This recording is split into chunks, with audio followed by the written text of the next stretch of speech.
વૈકુંઠ લોકમાં પધાર્યા. ત્યાં ભગવાન વિષ્ણુ બિરાજમાન હતા.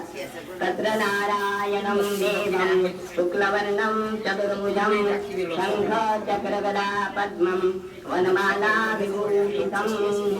વૈકુંઠમાં પરબ્રહ્મ પરમાત્મા વિષ્ણુના દર્શન કરી નારદ મુનિ સ્તુતિ કરવા લાગ્યા.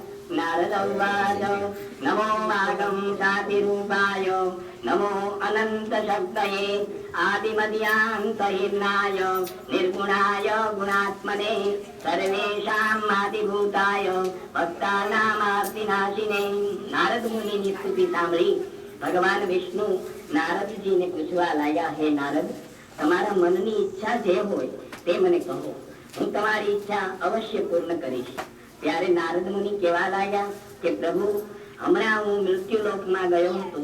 ત્યાં અનેક પ્રકારના કર્મ વડે દુઃખથી પીડાયેલા મનુષ્યોને જોઈ મને બહુ દુઃખ થયું.